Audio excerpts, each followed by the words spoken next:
I used to think fear was something loud, something obvious, something you could point at and say, there it is. That's what's holding me back. My name is Clarence, and I am 82 years old, and it took me most of my life to understand that fear doesn't always shout. Sometimes it speaks so gently that you start calling it logic or responsibility or just the way things are supposed to be. When I was a boy, fear looked very different. It was simple back then. Fear was the dark, the sound of something moving outside at night, the possibility of getting in trouble at school. You could feel it in your chest, quick and sharp, and then it would pass. But as I grew older, fear changed its shape. It became quieter, more patient. It learned how to wait.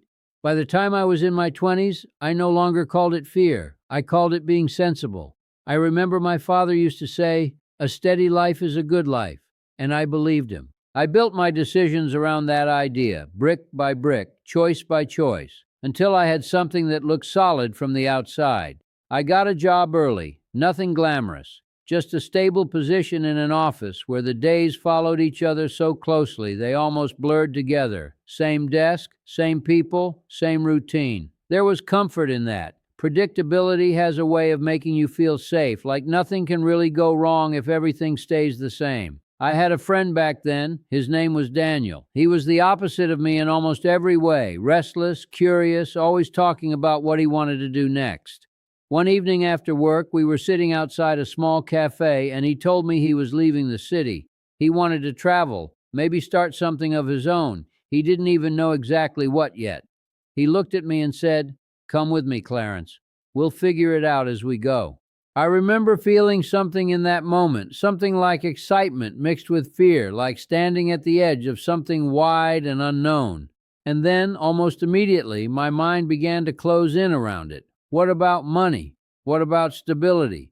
What if it doesn't work out? What if I fail? So I smiled, the way you do when you've already decided no but don't want to say it too quickly. I told him I had responsibilities, that I couldn't just leave everything behind. And that was true, in a way. But the deeper truth was simpler. I was afraid. Daniel left without me. For a while, we exchanged letters. He wrote about the places he saw, the people he met, the struggles he faced. It wasn't always easy for him. There were times he barely had enough to get by. I would read his letters sitting at my desk during lunch, then fold them neatly and put them away before returning to my routine. I told myself I had chosen the better path, the safer one. But every now and then, usually late at night, I would wonder what it felt like to wake up in a place you had never seen before, to build something from nothing, to step into a day without already knowing how it would end. Those thoughts never stayed long. I had become very good at pushing them aside. In my 30s, I met a woman named Eleanor. She had a quiet strength about her, the kind that doesn't demand attention but holds it anyway. We would talk for hours about small things, about life, about what we thought the future might look like. Being with her felt different, like something in me was opening up in a way I wasn't used to. I knew I loved her. There was no confusion about that. But love, like everything else, brought its own set of uncertainties. What if I wasn't enough? What if I failed her? What if the life we built together didn't turn out the way I hoped?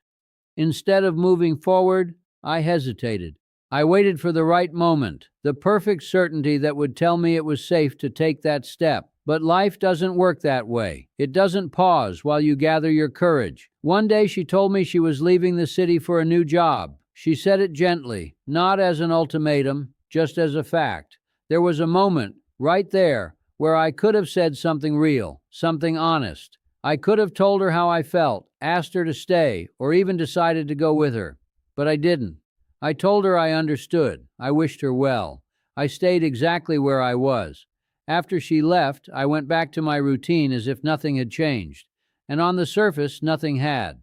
But something had shifted inside me, something quiet but permanent. It was the first time I began to sense that my caution might be costing me more than I realized.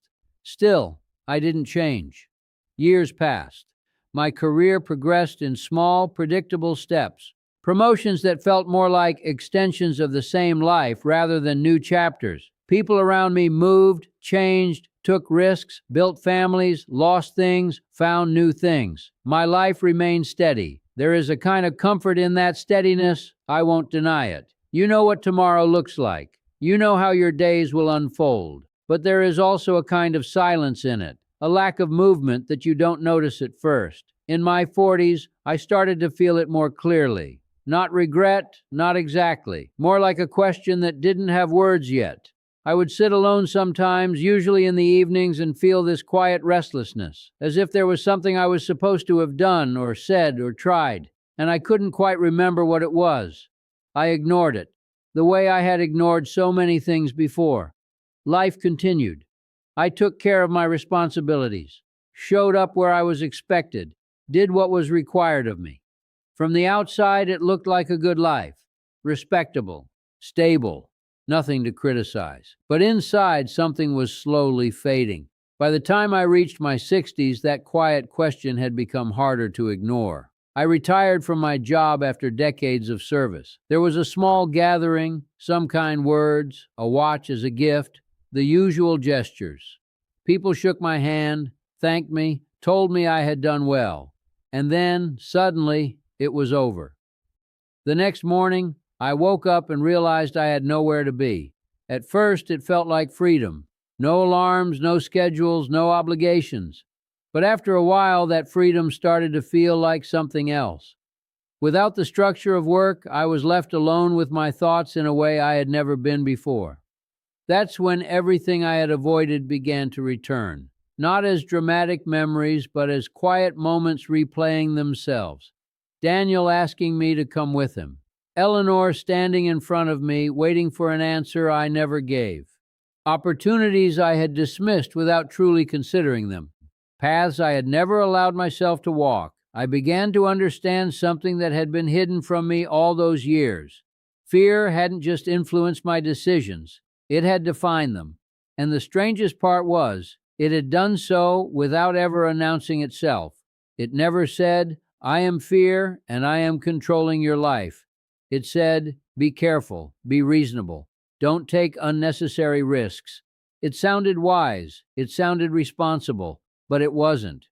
One afternoon, I found an old box of letters I had kept over the years. Among them were the ones from Daniel.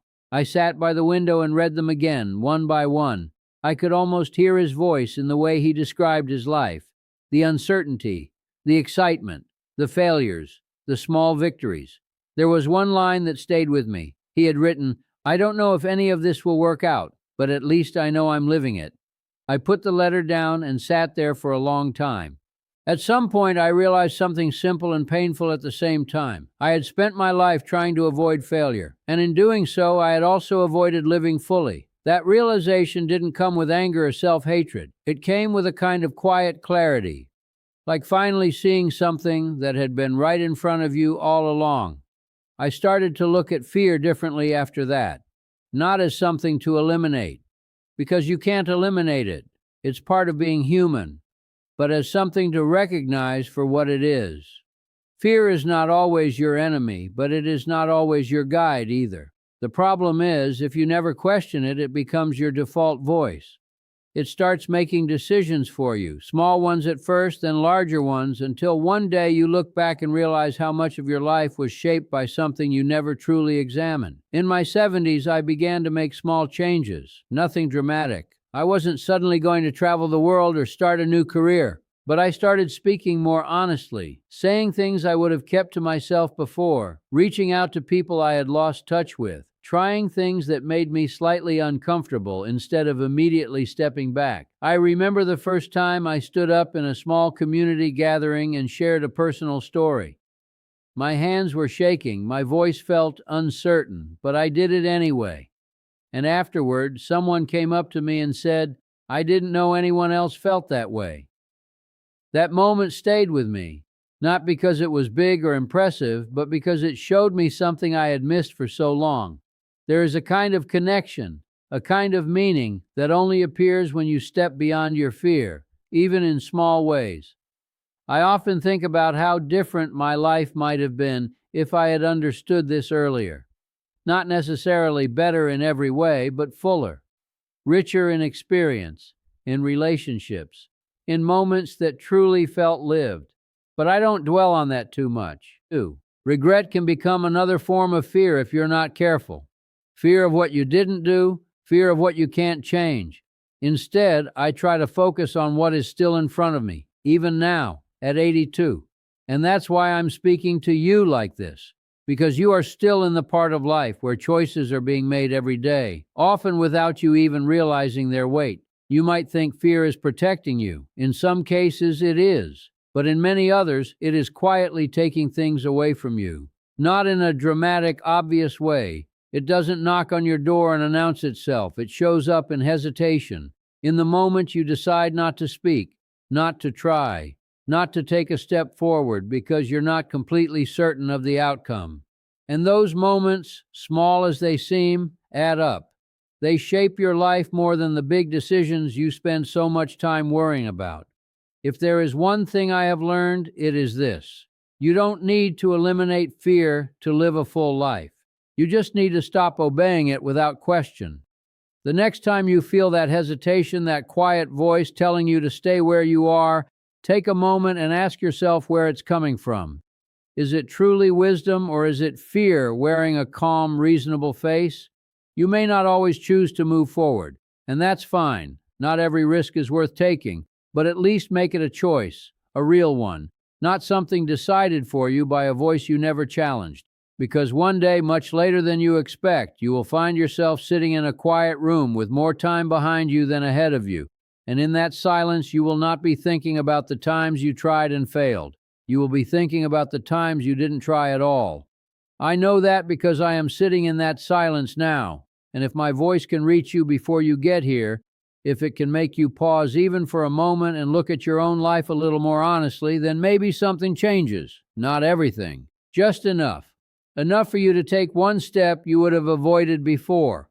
Enough for you to say one thing you've been holding back. Enough for you to choose, just once, not to let fear decide for you. Because that's how it begins. Not with a grand, dramatic transformation, but with a single moment where you realize that the quiet voice guiding you might not deserve all the power you've given it. And in that moment, if you choose differently, even slightly, you begin to take your life back from something that was never meant to control it in the first place.